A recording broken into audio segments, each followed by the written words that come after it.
Welcome to Vanishing Gates. I'm Jay, your host of the strange, the unexplained, and the downright weird. We're continuing this week with our story of the San Pedro haunting. This is the second part of it.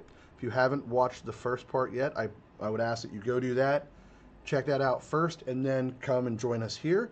And we'll go into the really creepy stuff, is where we were leaving off, and we're going to pick up on the staggeringly strange and kind of freaky conclusion to this story. So go do that and come on back. Anyway, for those of you who have already watched, after having his camera ripped out of his hands while in the attic of Jackie Hernandez's San Pedro home, Jeff Wheatcraft is steeling himself to go back up in the attic. Barry Conrad ran out to his car to bring in his video equipment that he had not unpacked yet, and they were getting ready to go back up in the attic to find that camera. The three of the men that were there investigating went up: Jeff, Barry, and a third man. I can't remember who that would be. It took them a good 45 minutes or so before they actually did find the camera. When they found the camera, the body of it was on one side of the attic, and the lens was on the other side of the attic, but it was standing kind of upright, which seemed very weird to everyone, way across the other side of this tiny attic. Conrad found, upon entering the attic, his camera, his video camcorder, would just die. It just would stop working completely. That's Barry Conrad's. And when he got down out of the attic, it would immediately start working again. Every time he'd try to go up and come back down, it would stop working in the attic and continue to work as they got back down towards where the laundry room and the kitchen were. Now, after they found the camera, they go back into the kitchen to convene, and the whole group of investigators and Jackie are standing there discussing what all's been going on, the occurrences in general, when there was a sudden sound of heavy footfalls up in the attic above them. You can hear it. They're recording the whole time. There was no one up there at the time, but they all heard it. You can hear it on the camera. It's heavy footsteps, like a large man or person walking around. It sounds like booted footsteps from the recording that I heard, and you can find those online. But at that moment, the interview turned basically from an interview into a group encounter, a group of people experiencing the same thing that was unexplained. Now, during the time they were recording, and during the time the footsteps were coming from above, Jackie got up on top of the washer towards the crawl space opening, which had been shut, and she was getting to remove the cover. As she's getting to remove the cover, on camera, the cover just moves itself out of her hand, and she felt as though someone had just grabbed it from her hand. The whole time, though, you can clearly hear someone walking around the attic above, and around that crawl space is where it sounds like it's coming from. You can visually see Jackie's shocked look and the look of the crew. They're completely taken aback by what's going on while this is being filmed. Jackie's still up on the washing machine, and she begins to explain on camera. Often there's an odd hum that will emanate from the center of this room, like the hum itself is an object floating in midair, almost like it has mass, but it's just a sound, just like a noise, just floating there in the midair. Now, when all that settled down and the footfalls stopped, they continued in another room with the interview. The lights were coming off and on. Al, Jackie's ex, that had been there due to being displaced by a fire, and the two children were in the bedroom the entire time, so they were not causing this disturbance. They had not left the room. But while Jeff was in the attic the first time that night, Al says he heard an audible voice telling him to get them the hell out of the house. So Al said he heard this and he could feel it, like someone was speaking to him clearly, telling him, get them the hell or the F out of here. Jackie says it both ways. I'm not sure which one he heard or if he heard both. This is what she said in the interview. Al said he responded that he can't do anything about it because it's not even his house. He's currently a guest in Jackie's home because they had been separated. But that's what's going on with Al at the time that the camera was ripped out of Jeff's hands and thrown across the attic and displaced. Jeff says it was strange because the way that lens on the camera had a friction lock on it that you would actually have to know how to unlock and remove. It was on a Canon camera. I did have one similar to what he was describing in the interview, and that lock is a very thin mechanism. You actually have to kind of get your fingers up in there. It's made specifically so you can't just untwist your lens on accident. They're pretty secure when they're on there, and he says that thing was pulled apart and they were separated. Jackie says of this whole thing, if you haven't experienced it, or if you've experienced it, it's just impossible to explain to someone else that hasn't experienced it what it's really like to go through a haunting like this. She compared it to giving birth. She said it's impossible to describe to someone what it's like if they haven't had a baby themselves. It's just such an encounter that an experience that you have to be there for to just understand any of it. Just seeing it or hearing about it doesn't work. She says, but once you experience it, you're just no longer a skeptic. Now you know it's true. You're experiencing this directly. You no longer have doubt that this is what's going on. Now keep in mind, Jeff himself was very suspicious about all of this always going into it. He still was somewhat skeptical for a very long time in this case that he was involved in it. And he was even the one that suggested that they go into the attic in the first place to check themselves thoroughly to make sure they weren't being set up with something. Because he wasn't buying any of it when he first heard the story, when he first got there. Jeff describes the attic as very small. After all, it was a very small house, Jeff says. He says it was a strong feeling, though, of someone watching him while he was up there.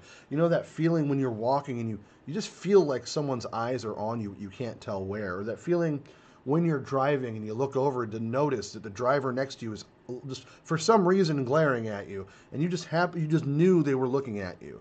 He said it was something kind of like that. That's how he described it anyway. He didn't use those last two. Those are me. But that's how I took what I took from how he described it in the interview. He felt, though, that there was something up there just watching his every move. He described the attic, said it was very simple and empty, but having a great amount of this uneasy feeling when he went in there. He still hadn't felt like there was anything phenomenal, though. He just felt uneasy at that time. He was originally looking for anything just lying around on the ground that was out of place or anything odd, but that was the first time he went up. In his interview with Jeff says he believed it was actually Barry Taft, though, not Barry Conrad, that suggested shooting the photos behind him the next time he went up when his camera was ripped out of his hands. That's a small detail. I don't know that it really matters. I believe the prior interview, someone else had said that Barry Conrad had suggested, but listening to Jeff speak, he actually says Taft. It's two Barrys. It's easy to confuse the two, I'm sure. So I don't think it's a detail that really matters to the story. But if you're looking at these interviews like I did, just go into that thinking, this has been a long time ago, and there was many people involved, so they might mix the berries up. Strawberries, raspberries, Barry Taft, Barry Conrad. It's easy to do. But he did say that the camera was ripped out of his hand right after he shot that third frame of the picture. That's when it was pulled from his hand. He was set to go back up essentially, though, because in his words, at this point he's a believer, but at this point in his words, that camera is expensive. I'm going back up for it. I can relate. I can see people doing that. Even though there's an inherent sense of danger, you still spend a lot of money on this equipment, and you don't want to just lose it because something doesn't want you there, especially something you can't see, and you want to make sure it's not all in your head. Now, according to Jeff, there'd been an empty fruit box, like those cardboard trays, the corrugated trays you'd find like the bushels of grapes and cherries and stuff in. And that was sitting on the floor in the attic, and that's where he found the body of the camera with the lens opening facing down. He did find the lens, he said. He measured it out to be about 15 feet away. So the camera was small, or the attic was small, but not incredibly tiny. But it's small because it's a small house. Still room to move. But the camera, he said, like I said, had no damage. And this is when Jeff says he started to get frightened for the first time. Right around there. He felt, especially seeing that there's no damage, and it looked like the lens and the camera had been intentionally separated, obviously. It didn't just fall and bounce and separate themselves that way. It wouldn't be possible. So it's something to think about, guys. We've heard stories of spirits interacting with objects and moving them, and there's an intentionality behind this. We hear that, an intentional or intelligent haunting. And that kind of is what this is, what Jeff sounds like he's describing anyway when you hear other stories. But this third time, though, like I said, this is where things take a darker turn. The third trip up into the attic. They went back up to shoot some video while Jeff, he was kneeling down already in the attic, kneeling down towards like where the crawl space opening was in the laundry room. And Barry's feeding the camera up to him. He takes the camcorder and he sets it down, and Barry can start seeing Jeff looks like he's falling forward or being pushed forward. Jeff says he was being pushed forward by this very large and bony feeling hand on his back, is what it felt like. Jackie says that she felt something just like that from time to time living in the house. Now, at that point, Barry can see Jeff's face like kind of distort from surprise, like he doesn't know what's going on and he's scared. Jeff said it was just tremendous pressure. He said it kept pushing, pushing, and pushing. And Jeff was scared, just would not look back behind him. He just knew that if he looked back, he'd see something terrifying. And we've all had that feeling before, I'm sure. I've had encounters like that. I'll explain on another episode. The video camera, it still wouldn't function in the attic for whatever reason. But every time they'd take it down from the attic, it would work perfectly fine. It's just like there was this threshold. Once it would get in that crawl space, it would just cease functioning and just turn itself off. Now, Jeff, after the pushing, he did find that he would have some back issues over the next few days. He went to a chiropractor to have his back adjusted, because as a photographer, he would put himself in uncomfortable positions. And so he'd had a normal chiropractor he'd go and see, and they said, well, there's some minor bruising, but nothing very serious. And he said in a few days it was fine. But that wasn't the worst thing that happened that visit to the attic. Now, as Barry Conrad, Jeff, and Gary Bave, there's like 4 ways I've heard this guy's name pronounced, so forgive me. His name's Gary. They were in the Studio City studio, the Barry Conrad studio in Studio City, where they worked from, when they received a frantic call from Jackie. She was frightened out of her mind. Jeff at that point said to Barry, we need to load up and get down there. There was apparently things just being thrown around the house, and basically all hell had just broken loose for Jackie. So they rushed down with their equipment. They get back up in the attic. Jeff went right up in there while Barry was setting up. Jeff and Gary are up there. This is several weeks later after the last incident. They're just trying to see what might have changed in the attic over those weeks before they continue their investigation, which is a very intelligent idea, especially if you're trying to make sure that you're not being hoaxed. You're going to go back up there. It's been a couple weeks. You want to make sure no one's tampered with anything or added anything new. Well, nothing looked out of the ordinary. In fact, it looked absolutely empty.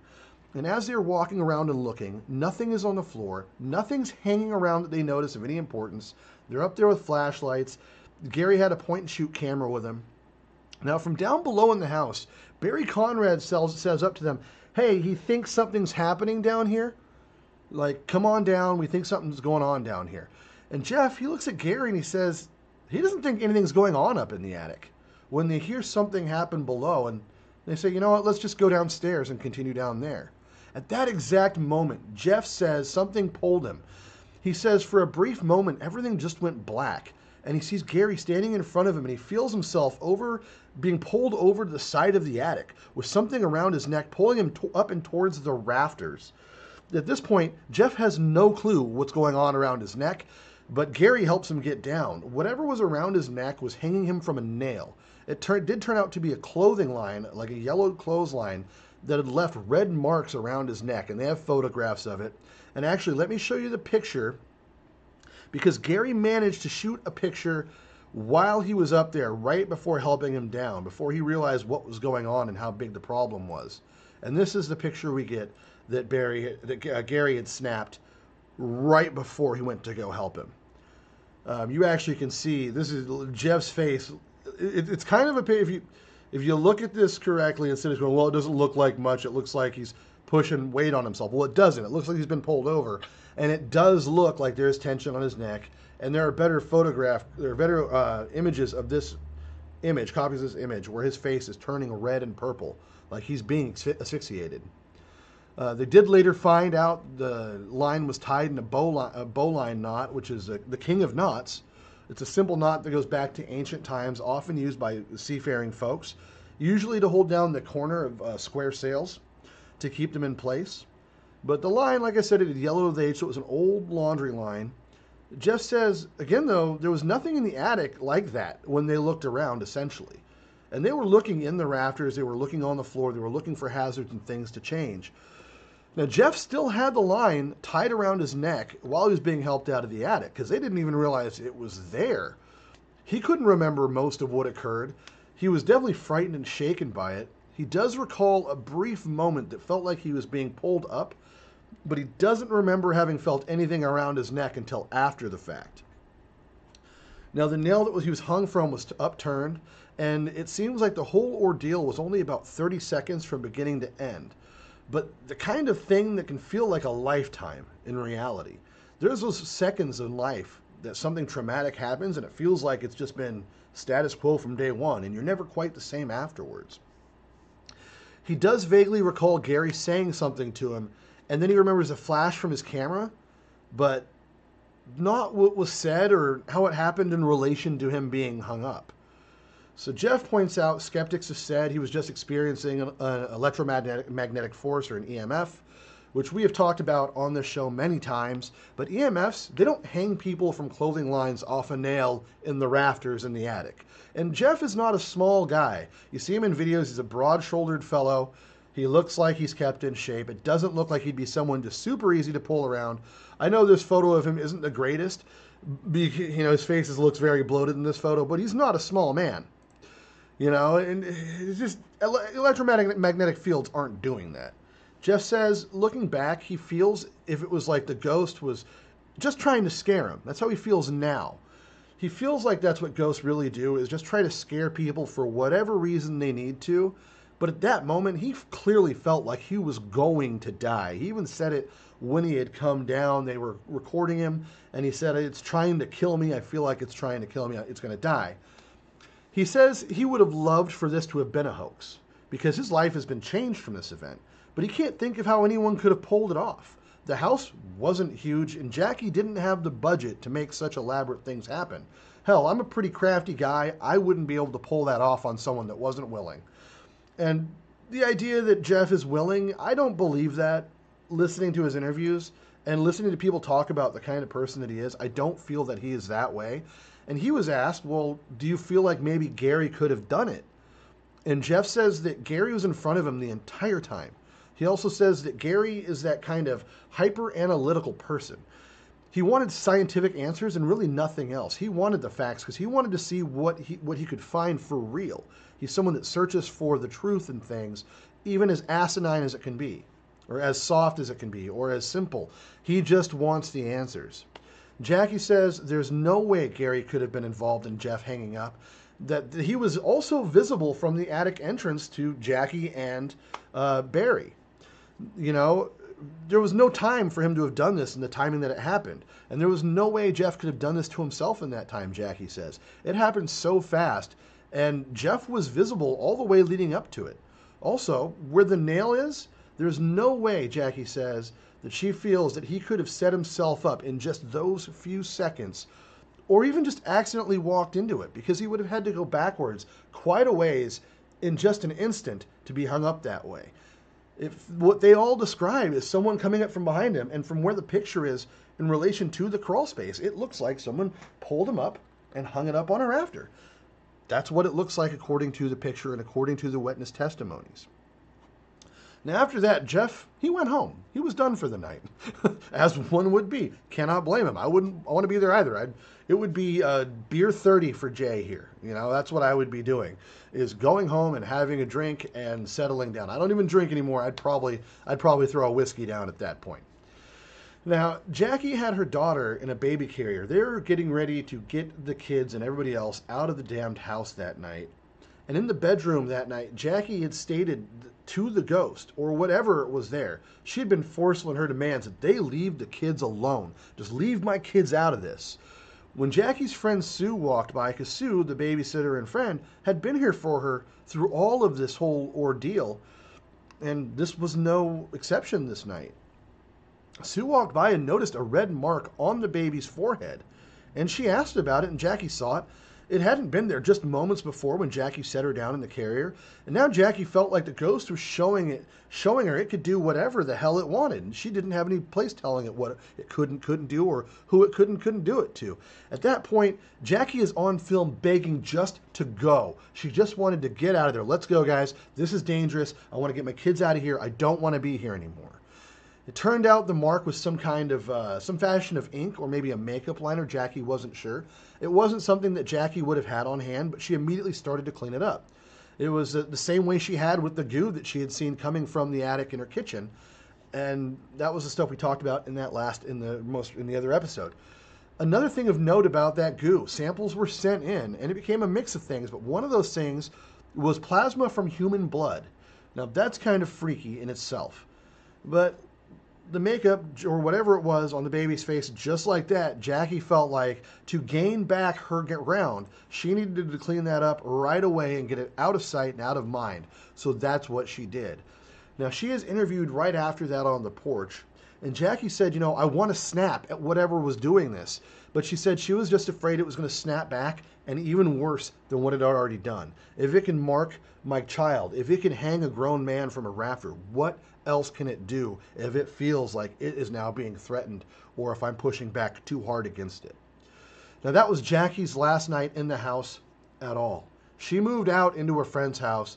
Now, she still did have her things in the house in San Pedro, and she'd go back while the investigations were happening on the weekends. And if she had to go back in the daytime to try to grab something real quick and leave, she would.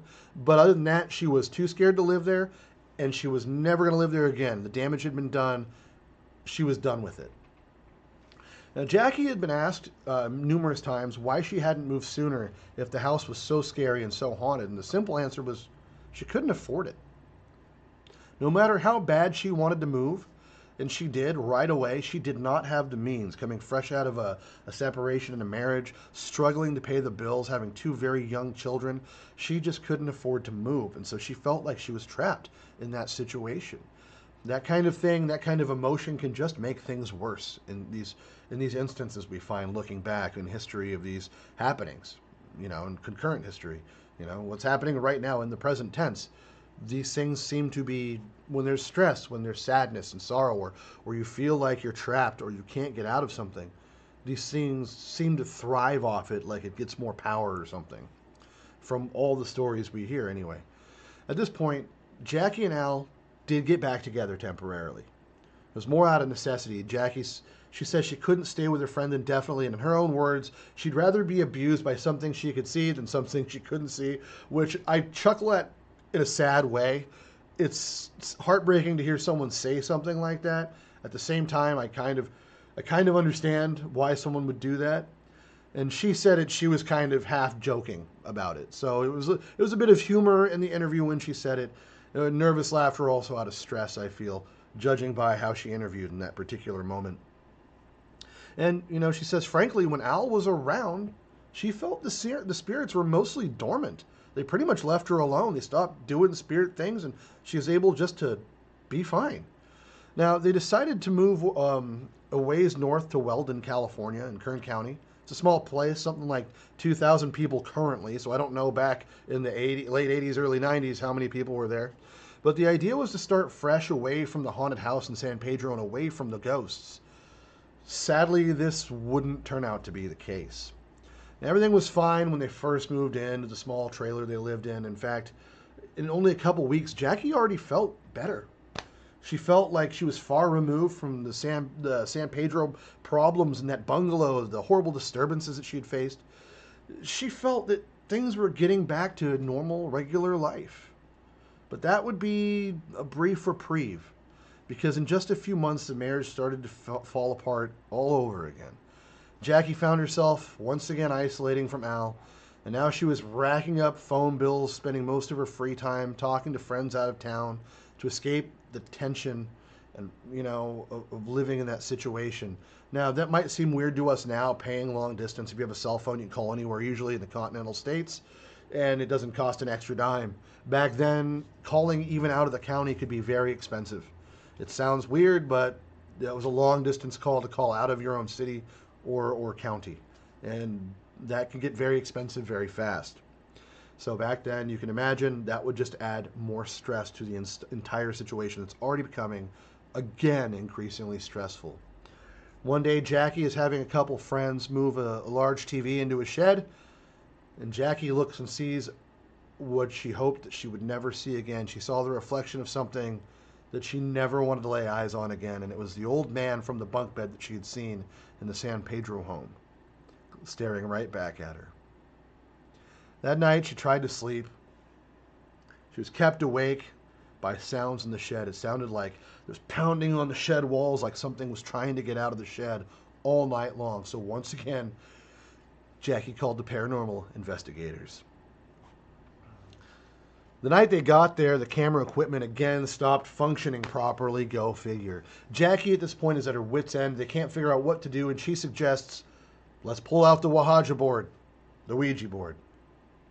Made by Hasbro, guys. Made by My Little Pony makers. The Ouija board. Anyway, not going to make fun of it this right yet. I'll get to that later. But it's part of the story, so we'll continue. As Jackie insisted from her desperation that she wanted to communicate with the spirits, so they bust these things out. The table immediately starts shaking. Things start happening. Noises are going on around them. And once again, Jeff, he gets to bear the brunt of the spirit's anger. The camera had stopped working again, and he wishes they had this on camera because he says he was lifted up off the chair like something was grabbing him from the front, and it slammed him backwards into the wall of the trailer. He says he could feel the buckling of the wall of the trailer from the force. And he does say, yeah, the walls of a trailer are going to give pretty easy, but this was force that made it give with some serious intentional guided power of something. Now, I'm a large guy. If I throw someone into a wall, you're going to hear it. It's going to shake things, whether it be a house or a trailer or whatever. And if this thing had that much force to pick something up and slam it, Jeff remembers it. He's not going to forget that, especially if he can't see what does it, because that's some freaky shit, guys. So Jeff, already having this happen more than once, is not thrilled. Now, he is very insistent that this is a real thing if you listen to him, if he talks in his interviews.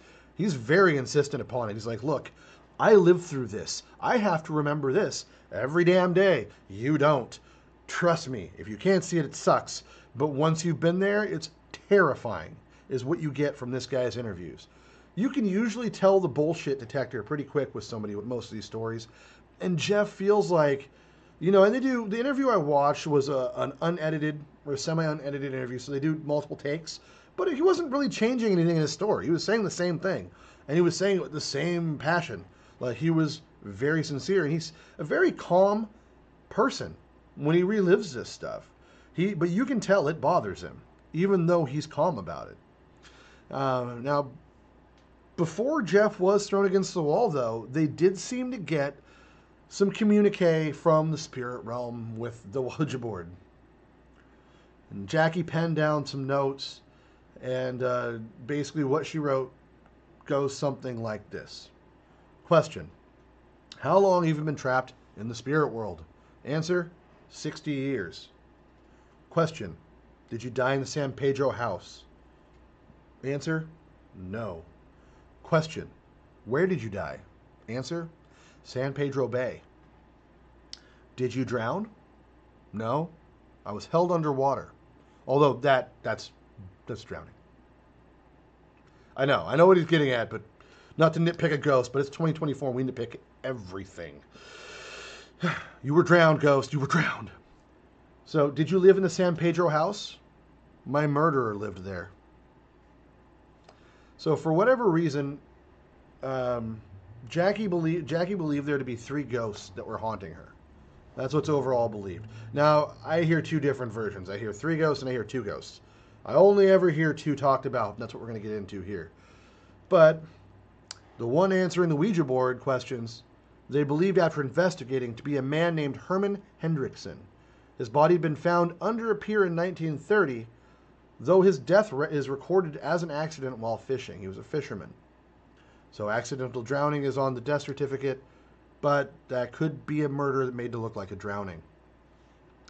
The second ghost they believed to be the man that built the bungalow, John Damon. Now, Damon, they assumed, is the old man that Jackie saw in the reflection and sitting on the bunk bed that night that terrified her so much. Like I said, I don't have any info about the third ghost. Some people say there was 3. Sometimes it said there was 2. I don't know. Maybe I'm missing something somewhere, but I went through a gaggle of interviews and websites and listening to these people talk and tell their stories 3 or 4 different ways and times. So this is what I put together from all that. Jackie ended up moving back to LA sometime around 1990. And in the spring of 1990, while visiting San Pedro again, Jackie saw a ball of light while she was out and about walking, and she didn't feel afraid of it. but she felt drawn by it. And that light she started following, and she followed it for a while until it led her to a cemetery.